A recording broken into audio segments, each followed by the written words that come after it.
Good evening and welcome to the February 17th, 2015 Jurupa Unified School District Board of Education meeting. We'll start with roll call, please. President Schmidt. Here. Trustee Mendez. Here. Trustee Chard. Here. Trustee Garcia. Here. Trustee Johnston. Here. Angela Quiroz absent. Rudy Mendoza. Javier Lopez absent. Ms. Chard, would you lead us in the flag salute, please?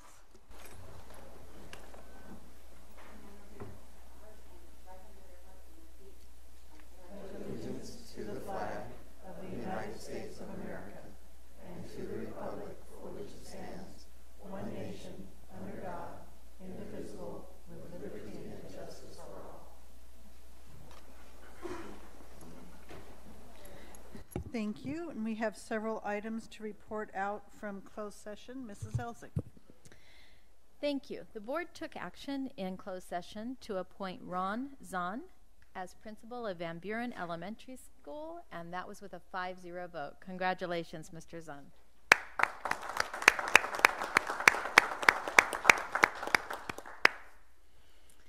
The board took action in closed session with a 5-0 vote to accept the resignation of certificated employee number 071056. That would be effective June 4th, 2015. The board took action in closed session with a 5-0 vote to accept the resignation agreement of certificated employee number 099246, effective June 4th, 2015. The board took action, excuse me, I have a correction on number 2. The board took action in closed session with a 5-0 vote to accept the resignation agreement of certificated employee number 099246. The board voted in closed session with a 5-0 vote to accept the resignation of certificated employee number 247944, effective June 4th, 2015. The board took action in closed session with a 5-0 vote to accept the resignation agreement of certificated employee number 145143, effective June 4th, 2015. The board voted in closed session with a 5-0 vote to accept the resignation of certificated employee number 222750, effective June 4th, 2015. The board took action in closed session with a 5-0 vote to non-reelect certificated employee number 258148 for the 2015-16 school year. Thank you. Thank you. And we'll move on to the welcome of the 2014-15 student board member, Mr. Duchamp. Well, Good evening.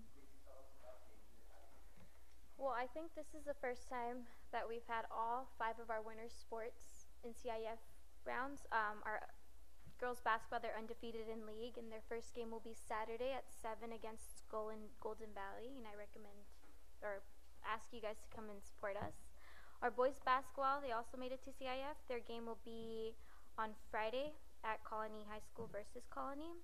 About 7 from our boys from wrestling have qualified for CIF. Their matches will be held on Thursday versus Temecula at Temecula. For the first time, under my understanding, for the first time ever, our boys soccer team also made it to CIF, and their game will be tomorrow versus Cajon at Cajon. And our girls soccer team also made it to CIF, and their game will be on Thursday at San Gorgonino High School. And then in addition with that, our Mr. Patriot pageant will be on Friday. It's actually in limbo because we have lack of signups of our students. And then we will also be holding our Sadie's dance on March 6th, and that will be from 7:30 to 11:30 in our gym from Lean Crew. And then we were also having a fundraiser. It's called Over the Line. I don't know much about it, but it's a softball baseball game, and it's from 8 to 12 on March 7th on a Saturday.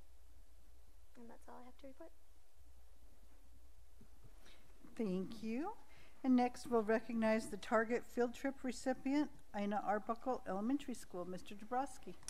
Thank you. We've been noticed that Ina Arbuckle Elementary School is a receipt of a grant award from Target's Field Trip Grant Program in the amount of $700. The funds will be used for field trip transportation.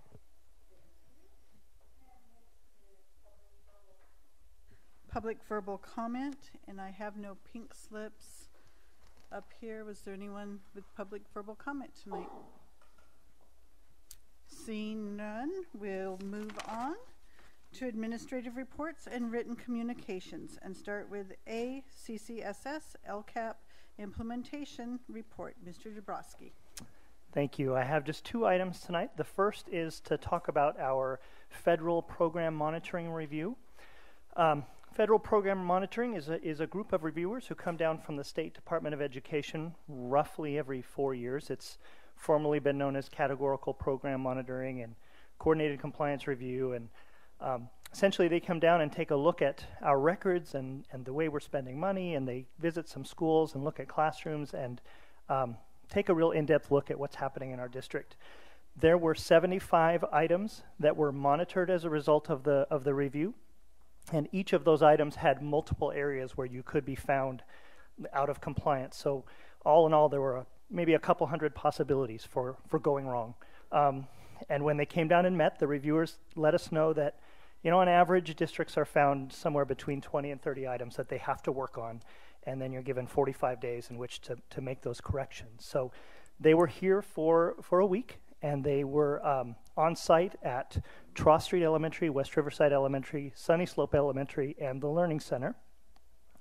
And all in all, it was a great success. We were found with 1 non-compliant item, and it was in the adult education sector, and it had to do with, in 12-13, we changed from one student information system to another student information system, and the way in which we're funded, students in the adult ed program take a test, and those that are successful are reported as successfully taking that test, and that impacts the amount of the award for the following year. And somehow in the switchover from the old information system to the new information system, the numbers were off. So we just have 45 days to go back and research those diplomas that were awarded by our adult ed students and make those corrections. So we got a lot of kudos from the reviewers. They said it was their last of 20-some reviews.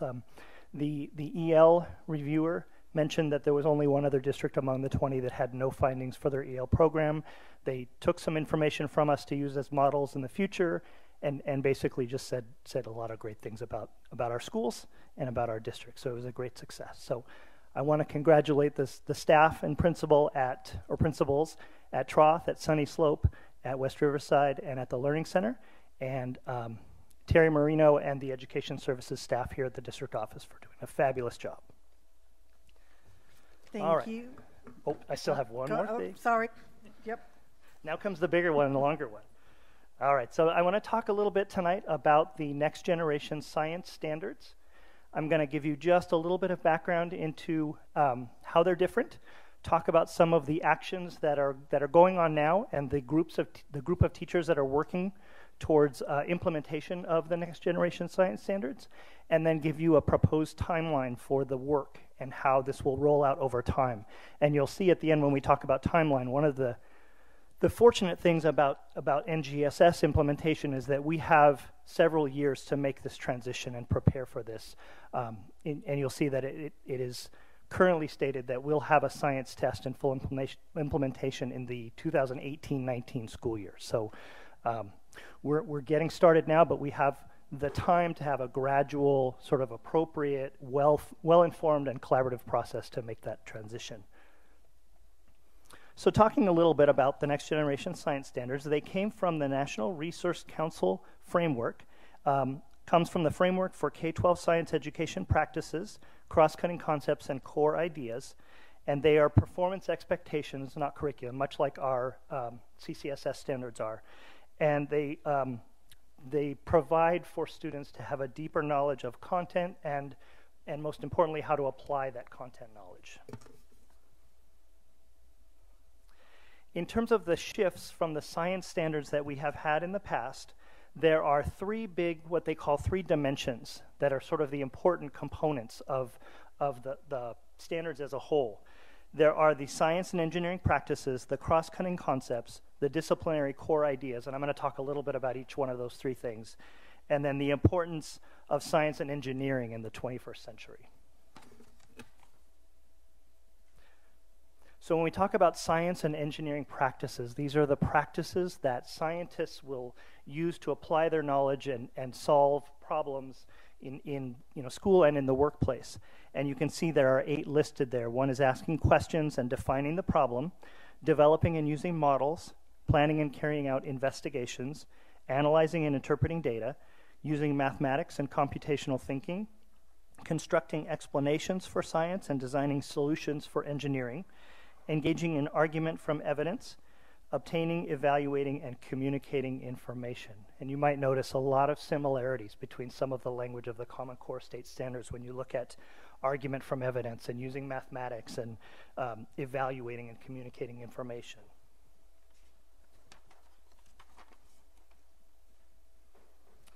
So the next dimension, the cross-cutting concepts are intended to give students an organizational structure to understand the world and make sense of it. So these are concepts that go across the different disciplines of science, whether it's earth science, life science, the different areas of science. And you can see the concepts from the framework are patterns, cause and effect, scale, proportion, and quantity, systems and system models, energy and matter in systems, structure and function, and stability and change of systems. And don't ask me a question about any of these because I wouldn't profess to understand them. The third dimension is the disciplinary core ideas. And so these are strong key ideas or important understandings in each of the different fields of science. So for example, in the physical science, there's matter and interactions, motion and stability, energy, and waves and their application technologies for information transfer. In the life science, there's from molecules to organism, ecosystems, heredity, and biological evolution. In earth and space science, there's Earth's place in the universe, Earth systems, and Earth and human activity. And then in engineering, technology, and applications of science, there's engineering design and the interdependence influence of engineering, technology, science, and society. So there's the STEM applications. Now, I mentioned when we looked at some of those concepts and ideas, there was some strong links, and you can look at this Venn diagram and see some of the commonalities. When you look there, you see the science standards, the math standards, and the ELA standards, and the areas at which 2 or even 3 of them interlap and sort of play off of each other in the same manner.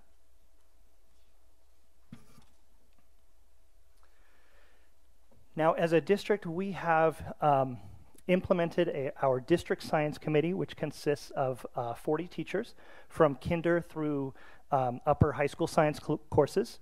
And they have been working since early this year and have begun by delving deeper into the standards and learning much more than I profess to know about these concepts and the ideas around them. One of the early decisions that needed to be made was regarding middle school science model. Our state had what they called a science expert panel that did some research into the standards and made some recommendations to the state.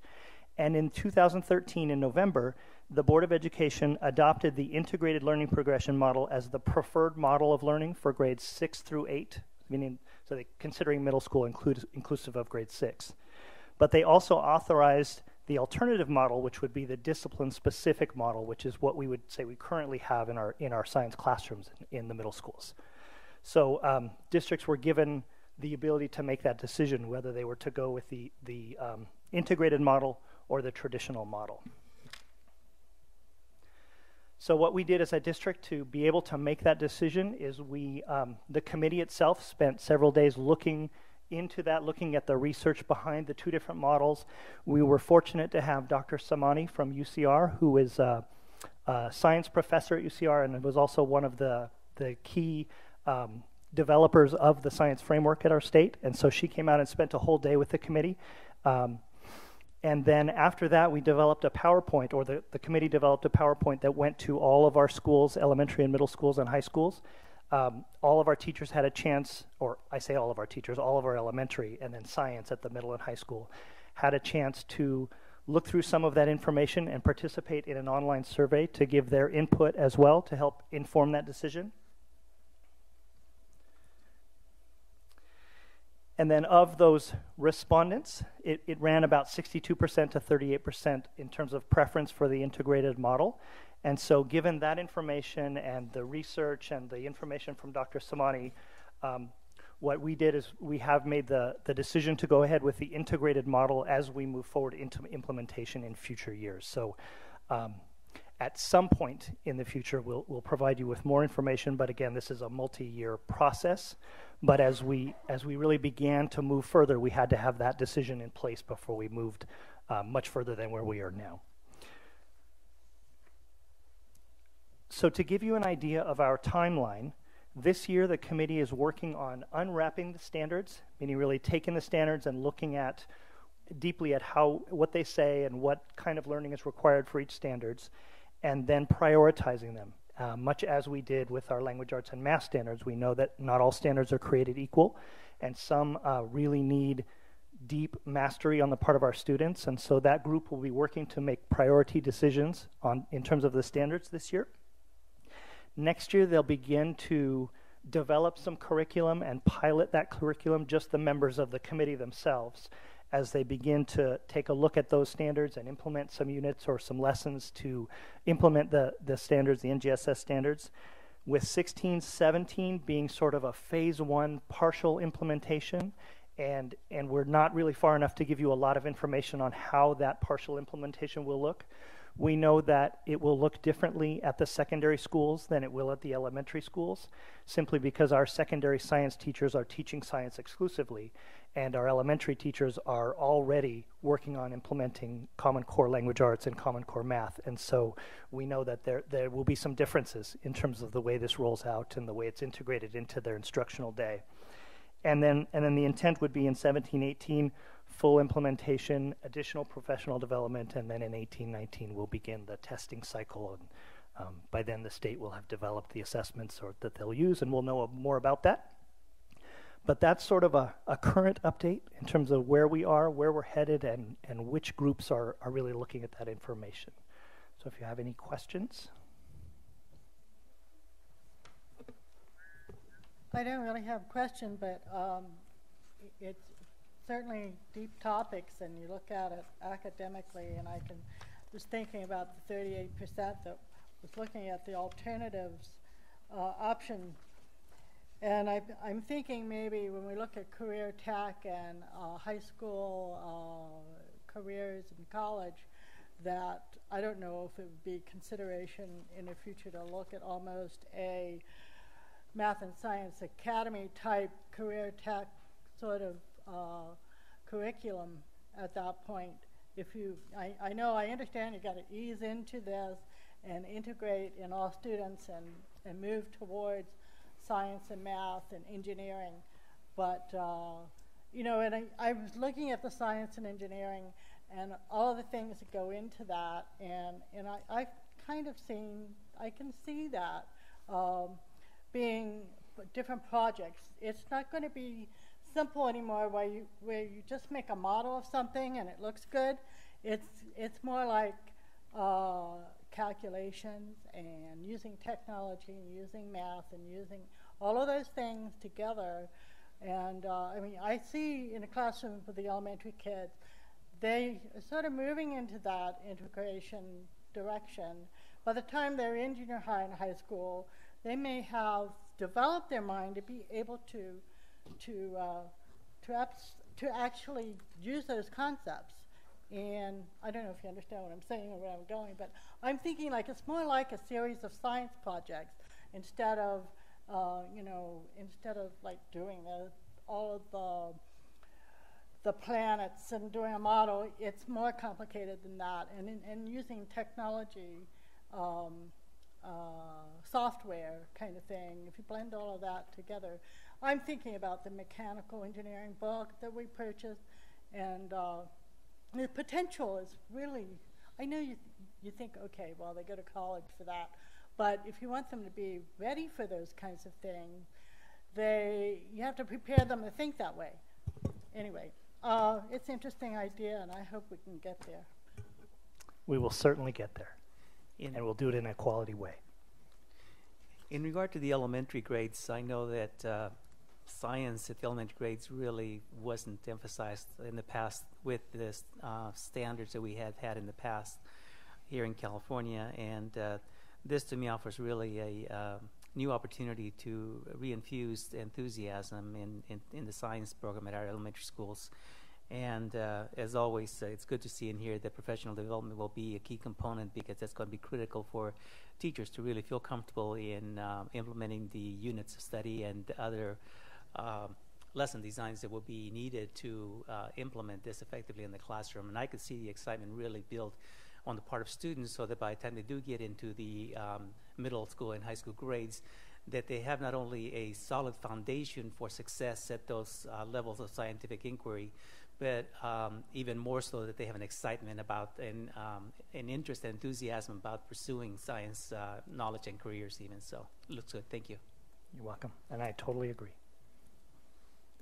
I have a question, Mr. Dabrowski. I think you might have answered this already. Part of this science, these new science standards are going to include some mathematics, and I know you've already talked a little bit about it.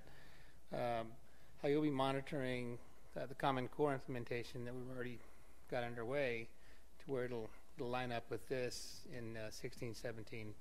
Hope you can elaborate a little bit on that. Yeah, I think you hit on a very important concept, because if the science investigation or lesson requires a certain level of math knowledge, we have to ensure that our students that are in that science classroom have received that instruction, and it'll require some collaboration between the science and the math, and we certainly intend to do that. And again, we're grateful that we have a couple years to put this together and take a look more deeply at some of those things. Thank you very much. Next, we'll move on to request for volunteers to serve on the Measure EE Citizens Oversight Committee. Mr. Hanson. As a result of passing a general obligation bond, the Board of Education must seek and eventually appoint volunteers to sit on a Citizens Oversight Committee to ensure funds are expended for the purposes intended. This notice serves as information only, that all interested parties can pick up an interest form here at the district office during normal business hours from February 18th to March 4th. And if there's any questions, they can be directed to Ms. Fierro in the Business Services Division. Thank you very much. And is that form going to be online too, or just, okay. All right, thank you. I have a question real quick. Yes. Mr. Hanson, how many people are you looking for on this? I'm not sure if it's...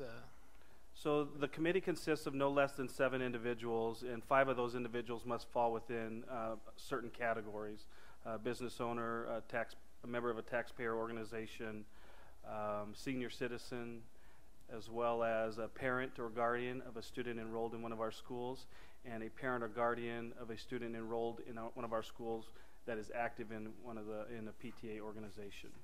The other 2 members are members at large. Okay, thanks. Right, next we'll review the approval of the 2014-2015 first interim financial report. Mrs. Ford. We were notified from RCOE that the district's 2014-15 first interim financial report received a positive certification, and that they have now forwarded that report on to the California Department of Education. And you do have a copy of the notification letter from Riverside County Office of Education in supporting documents. Thank you. And next is an update on the rejection of claim. Mrs. Ford. On or about November 17th, 2014, administration received a claim against the Jurupa Unified School District on behalf of Pamela Beyer and Robert Beyer. The claim has been deemed rejected by operation of law on January 1st, 2015. Thank you. And next is to announce the location for site and District Teacher of the Year ceremony. Mr. Duchan. As is our practice, the Teacher of the Year will be held in the March 16th board meeting at the Stacy A. De La Rocca Performing Arts Theater at Patriot High School. Thank you. And next is item F, to cast the ballot for the 2015 CSBA Delegate Assembly election. Mr. Duchamp. I believe there are 6 people nominated. One of them just might happen to be sitting up here. So the board should, ballots may vote for up to 6 candidates, and you should really do this by a formal motion. Thank you. I'm looking I'll make the motion. Okay, to, Am I allowed? yes, Madam President? to what? To make the motion to approve the candidates. All six, or Well, you got to be more specific specific. because there's I'd the like to, six candidates. Yeah, there's 6 slots, and I'd like to recommend that all be approved. Okay, we have a motion Second. to, thank you, Mr. Garcia. We have a motion and a second. Roll call vote, please. President Schmidt, Yes. Trustee Mendez, Yes. Trustee Chard, Yes. Trustee Johnston, Yes. Trustee Garcia. Yes. Thank you. Motion passes 5-0. Next is item G, to consider the reinstatement of board inspirational comment, and this is by consensus. And Mr. Garcia asked to bring this up, so I will let him lead the discussion, and we'll go from there. Well, I just thought this was a good idea. I know years ago it had been on the agenda every time here, and I don't know when it got taken off. I know now it was back in 2007. I didn't realize it was that long ago. And I just think it's nice to start a meeting with positive comment. Just kind of set the tone. Thank you. So those other board members, if you would like to give your comments or consensus, Mrs. I Johnson? think it's a great idea. I would support that. Do you need a motion? No, not a Yeah. motion, just Okay. consensus. I agree also. I think it gives everyone inspiration when somebody says something that they might be able to take to heart or to take for the rest of the week or something they're dealing with. And I think our board can come up with some very good ones to fit the evening or the time that we're dealing with some situation. I think it's important too. It's important that we communicate the idea that it's good to have a positive outlook on life. And I know that when I was at the schools, it was also always nice to be in assemblies or staff meetings or anything with a quote or something that was aligned, with striving for something better in life. So I think it's a good idea. Thank you. Thank you. So my general consensus is that all of us are in agreement that we will start on the March 16th. And Mr. Garcia, would you like to start us off, and then we'll rotate around from there? Sure. Thank you. And are there any other written reports or communications? There are none. Thank you. Next, we will hold a public hearing session on the initial bargaining proposal for CSEA 392. Mrs. Elzick.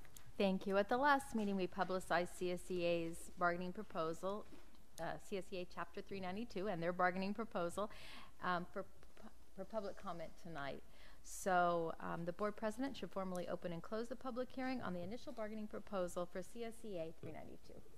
And at this time, I will open the public hearing on the initial proposal for CSEA. Is there anyone that would like to make comment?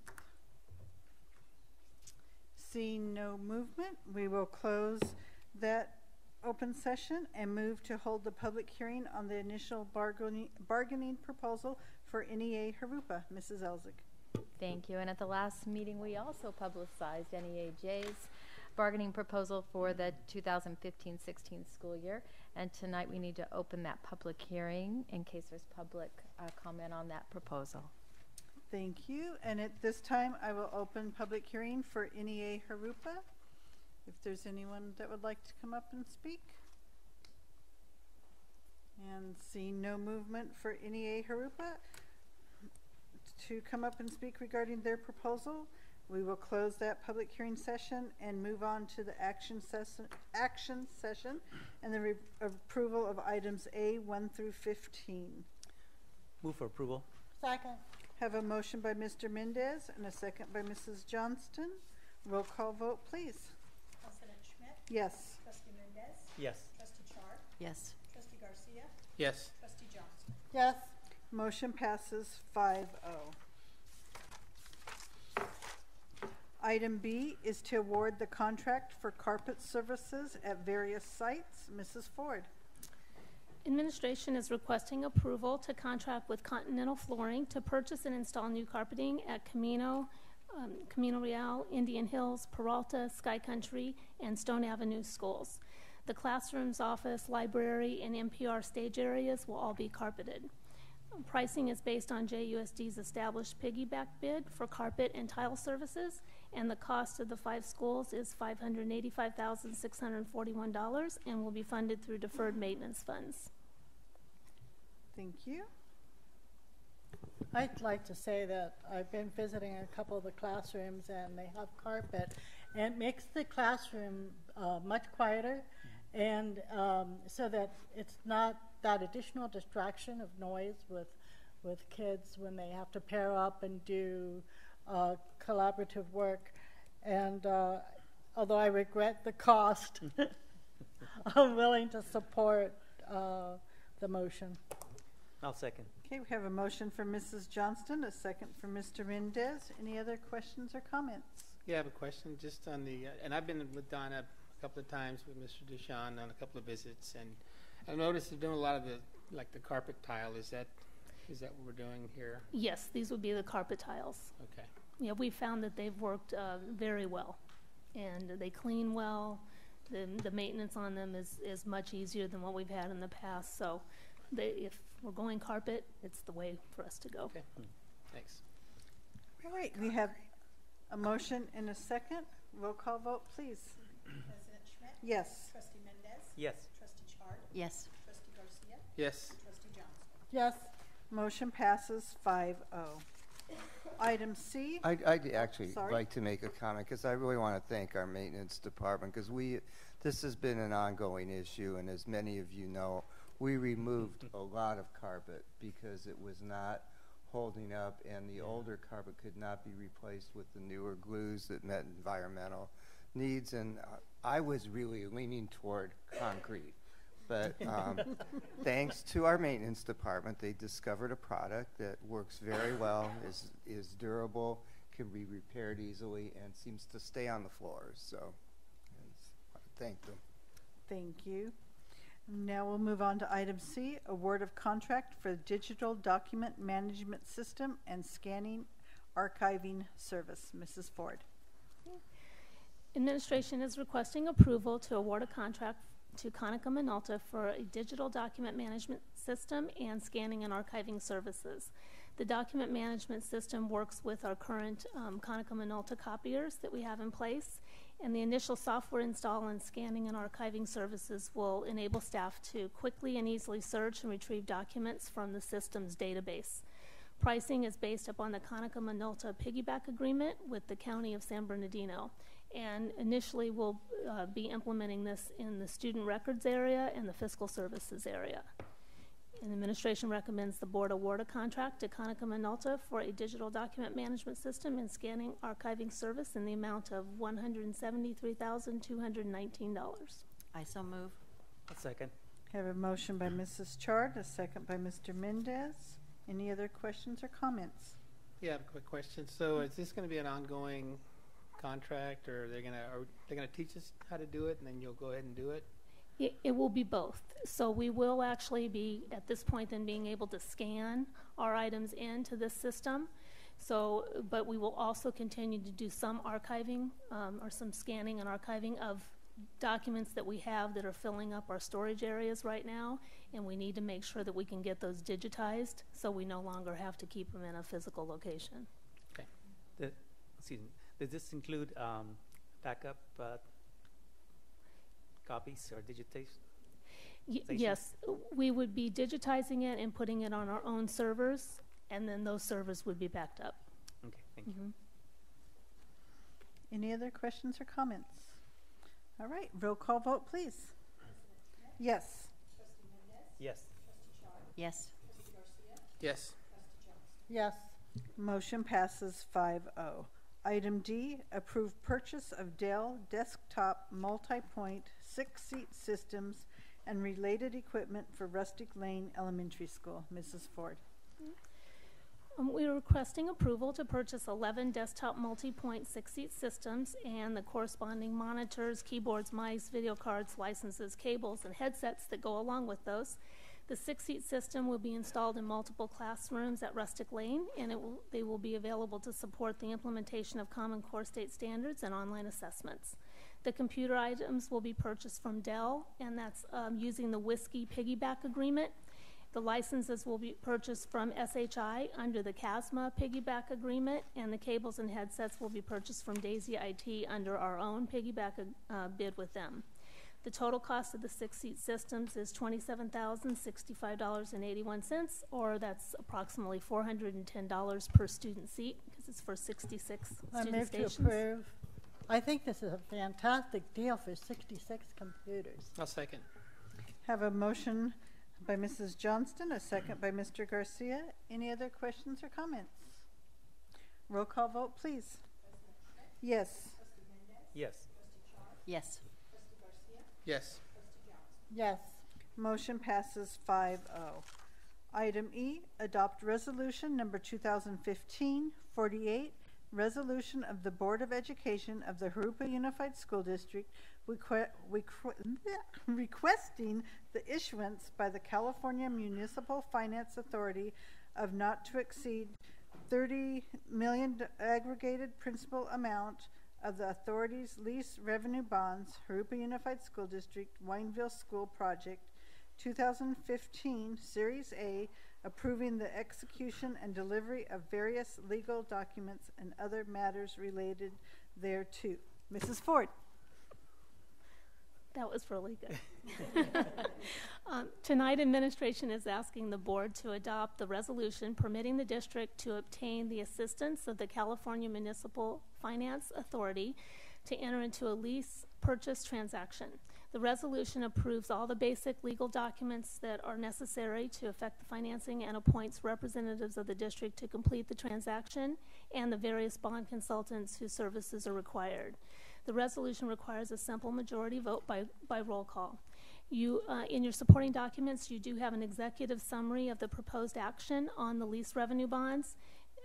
And we also have Ms. Lisa Wells with Nixon Peabody and Ms. Rachel Chang with the Delinka group here this evening to answer any questions that the board may have. Would you like me to bring them up, or? Any questions? I kind of zipped through the documents, and I'm not sure I understand something about the bondholders. Seem to be individual bondholders, but we're going through somebody else. I mean, that's somebody else's problem, right? And I mean, you know, we don't worry about the individual bondholders, do we? And the other thing I thought was, what interest rate are we likely to have to deal with on that? Well, let me get Rachel up to talk about money, because I'm just the bond lawyer. I'm Liesl Wells from Nixon Peabody. We have the honor to assist the district as bond counsel in this matter. And this is an unusual transaction for the district because you are asking the Joint Powers Authority to assist you. They're going to issue lease revenue bonds. The underlying obligation is simply a lease by the school. And in that case, it's no different from leasing buses or anything. It's just that it's being passed through the Joint Powers Authority, which gives you the right to do lease revenue bonds. They have a better cachet in the market, and they're typically received better. Receiving better means lower interest rate. Now, these lease revenue bonds would be payable from the general funds of the district, but the plan is to use certain special funds that are available to make sure that the general fund doesn't get hit. But the school district is obligated to make payments on the lease, even if these special monies do fall short, and those are special taxes and the redevelopment increment monies. Those are intended, the sizing of this transaction has been done so that those are anticipated to be enough, more than enough, to make the payments on the part. Okay, now, dealing with the bondholders. Those are people out there, and whenever you do any kind of a bond issue, there is some relationship between you, but between you and the bondholders is not only the JPA, but they're just a pass-through. They're not really going to help you, is your trustee bank. So in this case, the trustee bank, you'll make your payments to the trustee bank. They'll count everything up, check back with you to make sure all the money's in, and then they're going to pay the bondholders. So the district won't have any direct interface with people who purchase the bonds. Is that where your question? But the liability, is that JPA? The liability is yours. The JPA It is is. just there to help you Okay. make this into a lease revenue bond rather than a certificate of participation deal. Okay. So it is the district's obligation at bottom. Anything else? Interest rates. Ms. Chang. Interest rates, and then Rachel, will you explain a little bit about the redevelopment? Absolutely. Good evening. My name is Rachel Chen from the Linker Group. We serve you as your financial advisor on this proposed lease revenue bond financing. So to answer your question, Mrs. Johnston, regarding the interest rate, in fact, it's amazing that when the school district first started contemplating the financing options to finance the new school in order to mitigate the new development and students generated by the Wineville area, the interest rates were much higher than they are today. So based on the latest financing numbers we have from your underwriter as well as your financing team, we're looking at an average interest rate of right below 4% for a 28-year financing. So that's tax-exempt market, and we're in the historical low. And hopefully when we do have your approval tonight and enter the market, we'll be able to achieve something similar or better based on the market conditions. And then to talk a little bit about what we call an internal repayment program. It is a very cautious decision by the district administration to not only execute a financing plan to help us finance this needed school facilities, but also have an internal repayment program so we can insulate the general fund from making bond payment and reserve those monies for educational programs and other general fund needs. So the main repayment sources will be redevelopment pass-through revenues. And to talk a little bit in details regarding those revenues, the school district historically have been receiving facilities dollars as well as operational dollars from the redevelopment agencies in the area that overlaps the school district's boundary. Historically, that amount of facilities portion is roughly $3 million. And the school district has other uses for those money as well, such as technology, as well as some of your energy leases, warehouse leases, so on and so forth. In evaluating the repayment viability, we took all those encumbered obligations into account, as well as we perform a very detailed projection based on your historical as well as assessed valuation trend of these redevelopment project areas. So after we look into that, we identify a repayment schedule that the redevelopment pass-through revenues alone can sufficiently repay.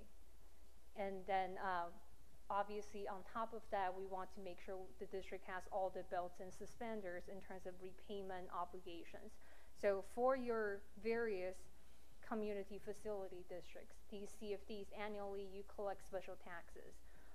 There are repayment obligations or special tax bonds issued on these CFDs, but there's always 10% surplus on top of them. Those are to be used for unexpected delinquencies as well as other flexibility. So when we aggregate those money, we're looking at including your new CFDs that have not issued bonds. We're looking at roughly $600,000, which grows to roughly $1.2 million over the life of the proposed lease revenue bonds. So those two repayment sources combined will be utilized for the internal repayment program on the lease revenue bonds to insulate the general fund revenues.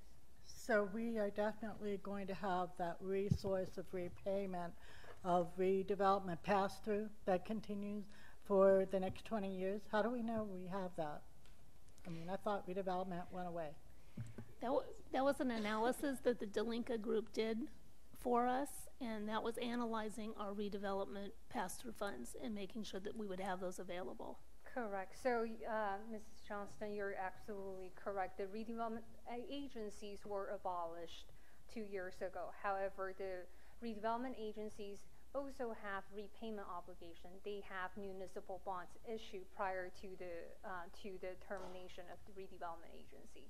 So a combination of reviewing the base legal documents that these redevelopment project areas enter into at a time of establishment, as well as looking into how long do these redevelopment agencies and their outstanding debt would last. Combining those analysis, we can confirm that. And it's on a per project area basis. So there are multiple, roughly 11 project areas within the school district boundaries, and each one have a different termination date.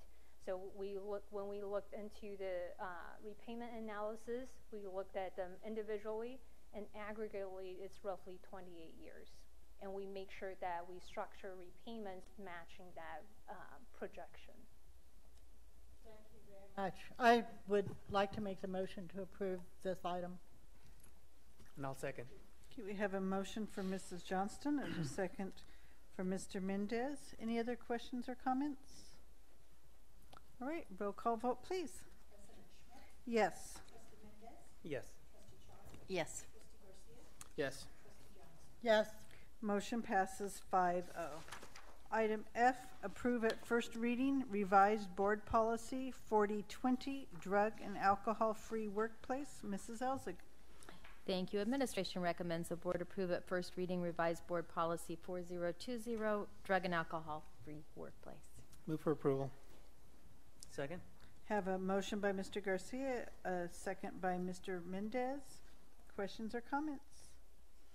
Roll call vote, please. President Schmidt? Yes. Trustee Mendez? Yes. Trustee Chard? Yes. Trustee Garcia? Yes. Trustee Johnson? Yes. Motion passes 5-0. Item G, approve at first reading revised board policy 5131.2, bullying. Mr. Dabrowski. Thank you. This board policy has been revised to include language that complaints regarding bullying will be investigated and resolved using the district's uniform complaint procedure, and also some discussion about when suspension and expulsion may be used as a corrective action. Administration recommends the board approve at first reading revised board policy 5131.2, bullying. Make a motion to approve. Motion Second. by Mr. Mendez, second by Mrs. Chard. Questions or comments? Roll call vote, please. President Schmidt? Yes. Trustee Mendez? Yes. Trustee Chard? Yes. Trustee Garcia? Yes. Trustee Johnson? Yes. Motion passes 5-0. Item H, approve at a first reading revised board policy and administrative regulation 5144.1, suspension and expulsion due process. Mr. Dabrowski. Thank you. This policy has been revised to include mandated LCAP goals and actions addressing school climate and federal guidance encouraging appropriate interventions and supports rather than exclusionary discipline practices. Administration recommends the board approve at a first reading revised board policy and administrative regulation 5144.1, suspension and expulsion / due process. I make a motion to approve the at first reading board policy administrative regulation 5144.1. Have a motion by Mrs. Chard, A second. a second by Mr. Garcia. Question, Madam Yes. President. Is some of this data that's gathered through policies such as this, and are there reports that are made and for gathering information at state level in terms of the number of suspensions and expulsions and all that sort of categorization? Absolutely. There's a wide variety of them, and many of them are available on the CDE webpage through DataQuest as well. Thank you. All right. I have a question real quick. Yes. At the LCAP meeting last week, parents had, I know this didn't come up, I don't think, but has it come up in the past? Have the parents had a concern with the expulsion and suspension process? I want to say I don't think it ever came up at any of the parent meetings last year. Okay. Yeah, This is really being brought to you as a result of CSBA reviews laws and then offers us suggested updates on policies. So that's where this has been kind of identified as a policy need under the LCAP, not something that really came from the community. So. Yeah, I was just curious. I think that, I I mean, I've read through it. I think it's okay. I just was curious. I'm interested to see in the next couple of meetings, see if parents may have a concern about our current policy. Okay. Thanks. All right, we have a motion and a second.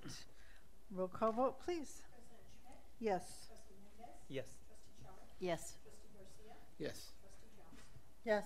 Motion passes 5-0. Item I, approve at a first reading revised board policy 6146.1, high school graduation requirements. Thank you. This policy has been revised to include a CTE course under the course requirement as well as information on graduation requirements for homeless youth. Administration recommends the board approve at a first reading revised board policy 6146.1, high school grad requirements. Make a motion for approval. Second. Have a motion by Mr. Mendez, a second by Mr. Garcia. Any questions or comments? Roll call vote, please. President Schmidt? Yes. Trustee Mendez? Yes. Trustee Char? Yes. Trustee Garcia? Yes. Trustee Jones? Yes. Motion passes 5-0. Item J, approve at a first reading revised board policy and administrative regulation 6173.1, education for foster youth. Mr. Dabrowski.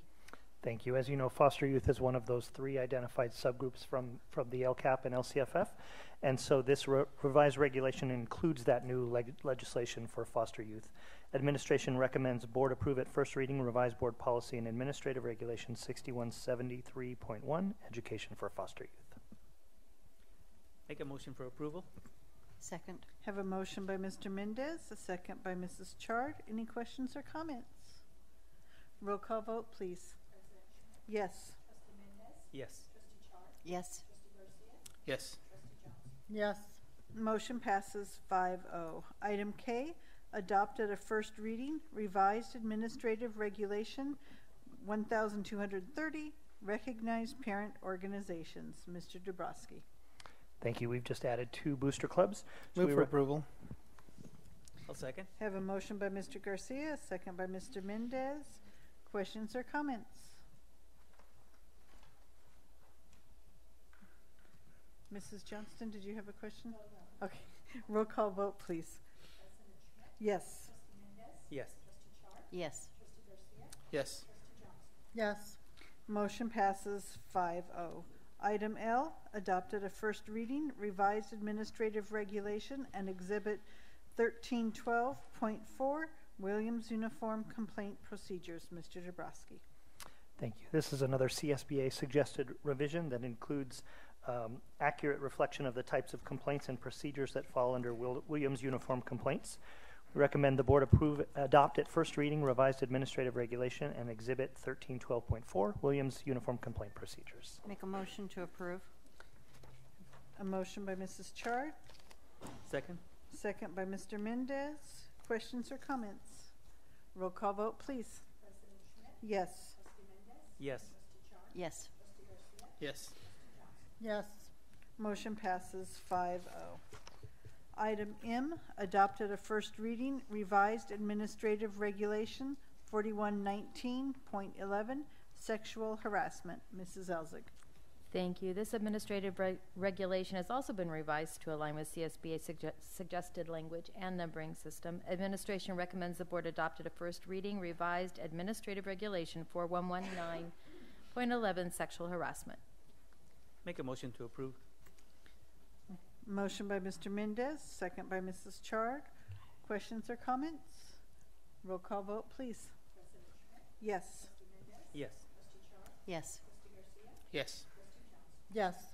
Motion passes 5-0. Item N, adopted a first reading, revised administrative regulation 5125.1, release of directory information. Mr. Dabrowski. Thank you. This revision just includes a definition of what directory information really is. So we recommend the board adopt at first reading revised administrative regulation 5125.1, release of directory information. Move for approval. Have a motion by Mr. Mendez, Second. a second by Mrs. Chard. Questions or comments? Roll call vote, please. President Schmidt? Yes. Trustee Mendez? Yes. Trustee Char? Yes. Trustee Garcia? Yes. Trustee Jones? Yes. Motion passes 5-0. Item O, adopted a first reading, revised administrative regulation 6145.2, athletic competition. Mr. Jabrowski. Thank you. This has been revised to include language regarding gender identity-based or other protected group status participation in interscholastic sports. Administration recommends the board adopt at first reading revised administrative regulation 6145.2, athletic competition. Move for approval. Have a motion by Mr. Mendez, Second. second by Mr. Garcia. Questions or comments? Roll call vote, please. Yes. Yes. Yes. Yes. Yes. Motion passes 5-0. Item P, adopted a second reading, new board policy 2000, concepts and roles. Mr. Ducharme. Thank you, President Schmidt. This is a policy you reviewed and approved at first reading. Now it's time to adopt it. Its concepts and roles and outlines protocol the governing board and superintendent concerning district operations and governance. Recommend approval of new board policy, adoption of new board policy 2000. Move for approval. Have a motion by Mr. Mendez. Second. Second by Mrs. Chard. Any questions or comments? Roll call vote, please. Yes. Yes. Yes. Yes. Yes. Motion passes 5-0. Item Q, act on student discipline cases. We have one case, approved reinstatement, number 14-072. Move to reinstate. Second. Have a motion by Mrs. Chard, a second by Mr. Mendez. Roll call vote, please. Yes. Yes. Yes. Yes. Yes. Motion passes 5-0. Item R, approved personnel matters. We have item 1, approve initial bargaining proposal for CSEA 392. Excuse me. Thank you. Administration recommends the board approve the initial bargaining proposal from CSEA Chapter 392 as printed in the supporting documents. Move for approval. Second.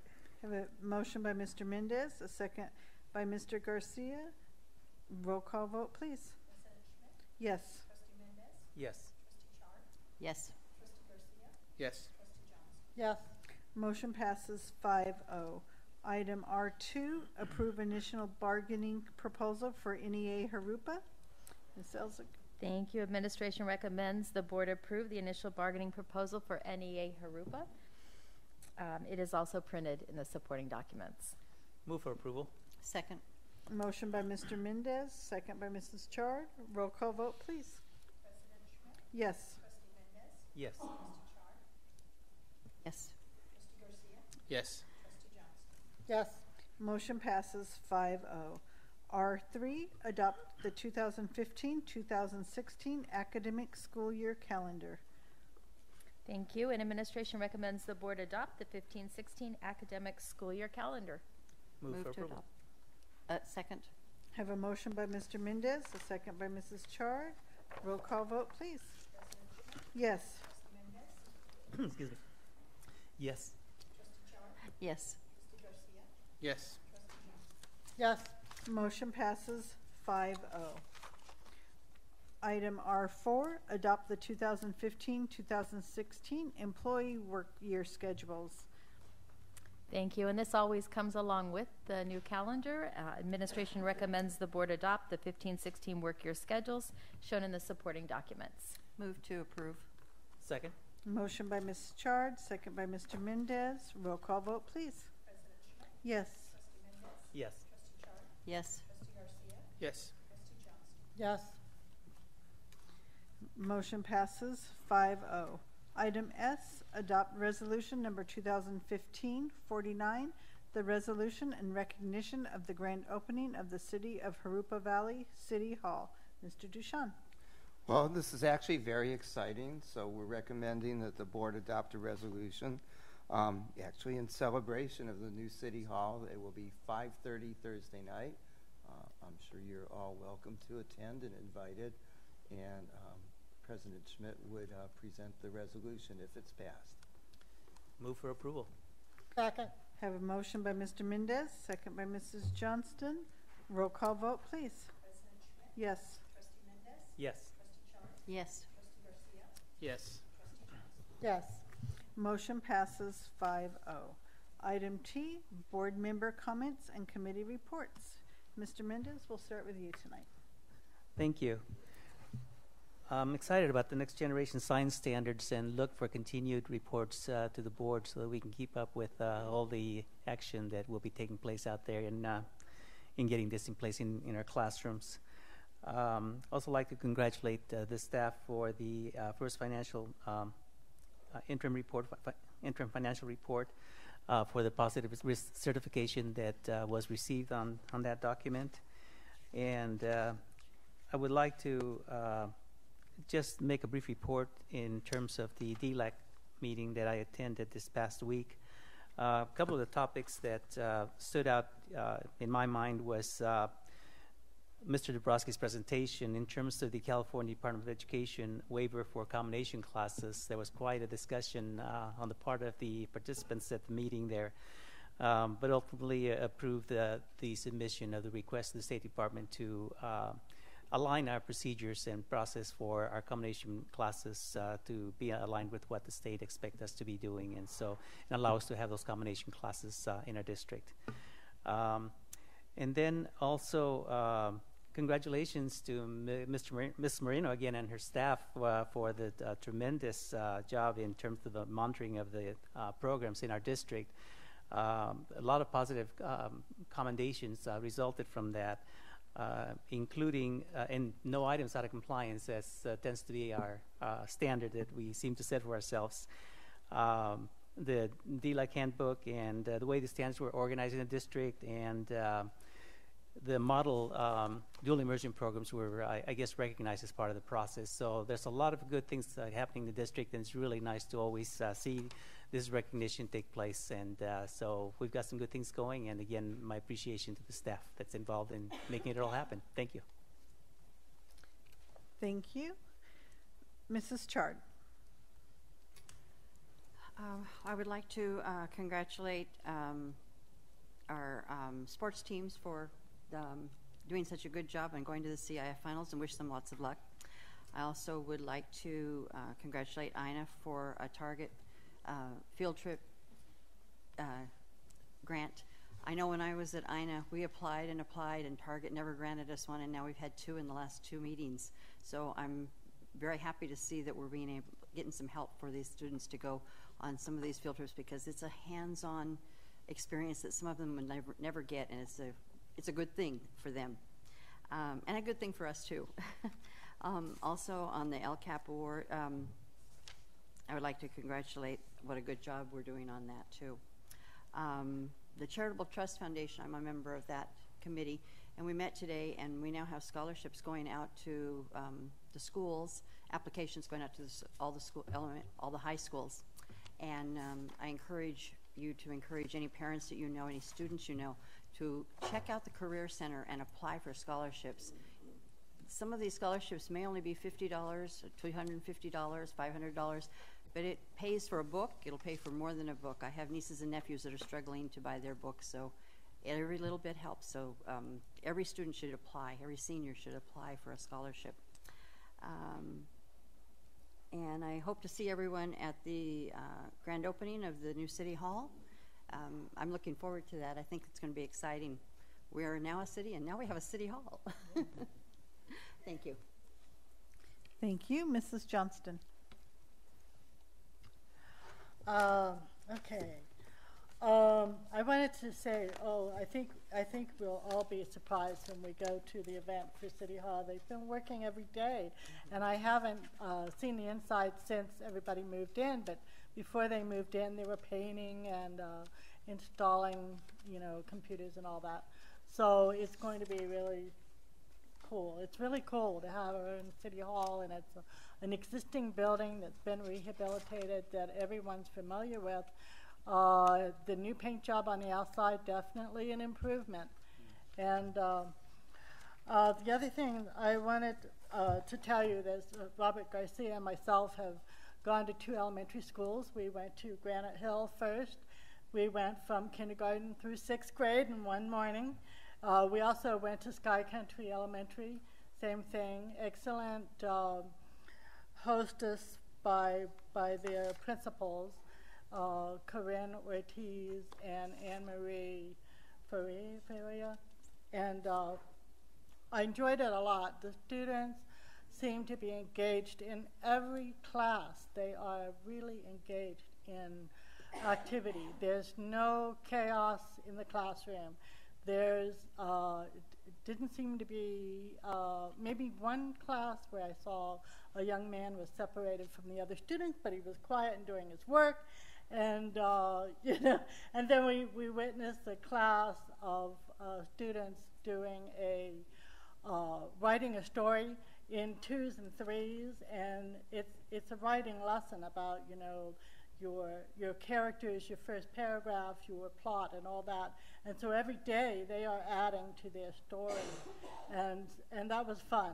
It wasn't noisy. They were definitely working, and it was a great experience, and I'm looking forward to going to as many classrooms as I possibly can. Then the last thing I want to do a personal tribute to a friend of Jurupa Valley, and to us and to everyone who's been involved in Jurupa Valley politically or otherwise. Chuck Veach passed away on February 5, the All-American boy I always thought him to be, and he's just an awesome person. Yesterday was his funeral, and I did attend, and he was a good guy, and if we can raise our kids to be a good guy like him, we've really accomplished something. So anyway, thank you, Chuck, and bless his family. Thank you. Mr. Garcia. I'd also like to echo Mrs. Johnson's comments on the school site visits. I think one of the things that we really got to see is Common Core in action, and also PBIS. You know, it's all over the schools, and it's really great. So we had a good visit there. I'd like to give an attaboy to Mr. Dabrowski. I think I've got a couple of parents and some teachers that called me last week regarding the functional skills program, and just the fact that working with you was you know, you're very reasonable, and I've known you for several years, and I know that to be true. But I know there were some concerns last year with functional skills program, and so I just wanted to thank you for such a great job. And thank Ms. Moreno again, too, for her great work there with the science standards. That was great. And Valentine's for Vets is really the big thing for last week. We had, and I really want to thank Mr. Solis from the preschool at Van Buren there. He's the one that really kind of kept it going. And it was the first time Congressman Takano was doing this program, and so it was a little unorganized, but you know, we got it done, and Mr. Solis really had a lot to do with that, and got to see with the preschoolers and also some teachers at Pedley. So it was a really good program, and I got to deliver some of the Valentines to the VFW and American Legion, and some were also delivered over to Country Village. So that was really great, and I really appreciated that. So that's all I have. Thank you. Thank you. And I would like to congratulate everyone for having the great schools and passing with flying colors. That's always nice to hear. Urge those in the community to get applications in to serve on the Measure EE committee, Oversight committee, and to the business office for looking at different ways of funding for the new school. It's going to cost a lot more than first anticipated, thanks to the high cost of the property over on that side of town. And so finding ways that the interest will be lower and not have to touch the general fund or Measure EE, hopefully, that is a big plus for all of our kids. And with that, thank you all for coming out tonight, and we'll see you March 16th at Patriot. And we are adjourned.